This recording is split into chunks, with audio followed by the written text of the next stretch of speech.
il y a un travail énorme qui, en général, doit au moins durer un minimum de 4 ou 5 ans avant de se C'est de longue haleine. On ne peut pas dire qu'ils sont en réhabilité après une cure de quelques mois dans un centre.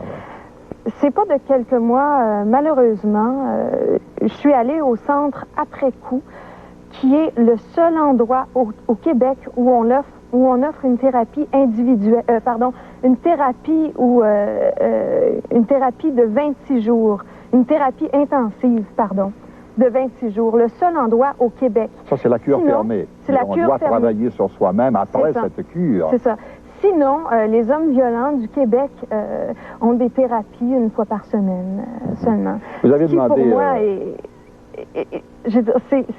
c'est impossible. C'est totalement impossible. C'est pour ça que vous avez des réserves. Vous vous posez la question, est-ce que c'est possible de réhabiliter? Oui. Vous avez posé la question à cette dame, la mère de 3 enfants, vous avez dit comment peut-on accepter ça et tout ça? Et je me pose la question à vous, dans un tel cas, quelle serait votre réaction, Mitsu aussi? Un homme vous battait si vous étiez marié, mais même avec des enfants.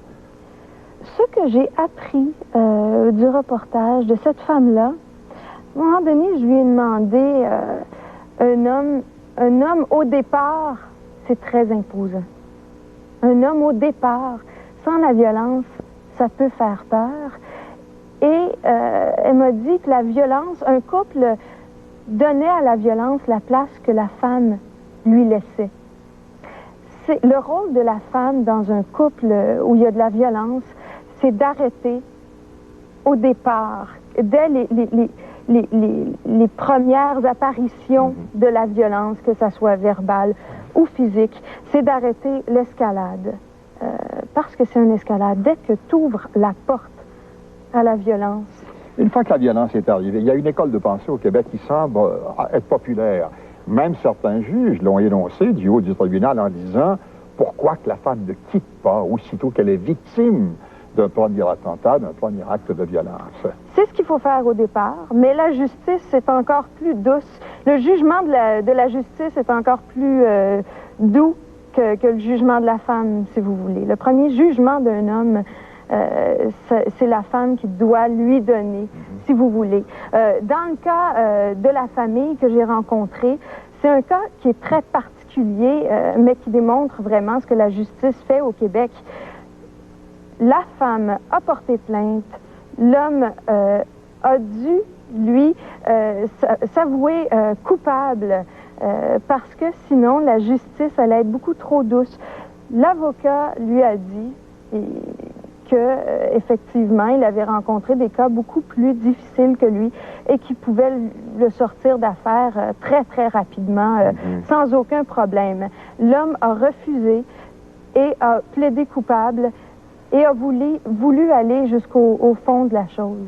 Vous dites à un moment donné à cette femme, le rôle de la femme, bien sûr, c'est de tenir ce noyau familial avec toutes sortes d'efforts. Est-ce que ça va même à certaines concessions? Est-ce que des femmes ne restent pas justement là à se faire battre quelquefois pour sauver la famille, pour les enfants? Oui, effectivement. C'est ce que vous avez senti dans ce cas? Dans tous les cas, je crois que c'est ce qui arrive. Et puis, je pense que c'est nous, en tant que société, à essayer d'arrêter la violence dans toutes ses formes, d'aider ces femmes-là. Si à la maison, vous êtes au courant, vous êtes... c'est pas facile. C'est pas facile. Arrêter la violence dans les familles, mais aussi arrêter la violence dans son milieu de travail.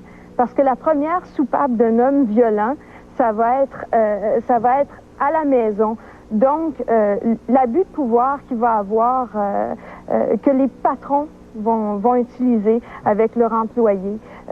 Déjà le problème commence est à plein de niveaux, si vous voulez. Une question intéressante que vous avez posée aux enfants en disant, est-ce que votre père est un héros pour vous? Et on a senti, c'était vraiment attendrissant, c'était même triste, beaucoup d'hésitation chez les enfants à s'exprimer, tout ça. Est-ce que vous avez senti également une peur, une certaine peur des enfants encore, qui est présente dans le milieu familial? Les enfants ont encore peur. Oui. Les enfants...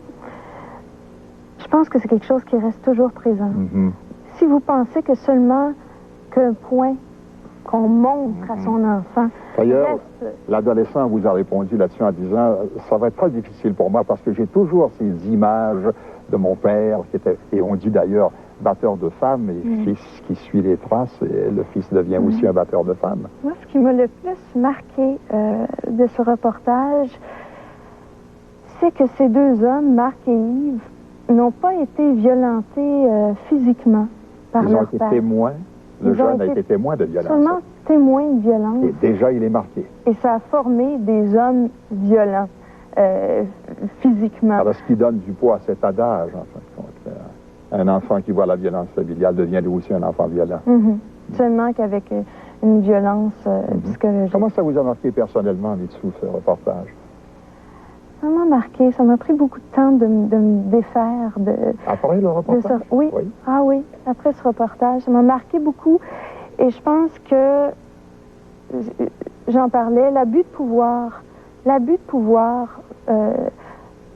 pour un parent, c'est ce qui m'a marqué le plus et c'est ce qui va me rester en tête toute ma vie. De serrer le bras d'un enfant, de montrer le poing, d'élever le ton. Je pense que c'est ce que tous les parents doivent retenir.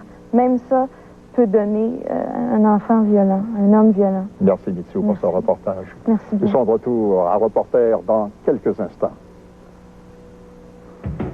J'imagine que quand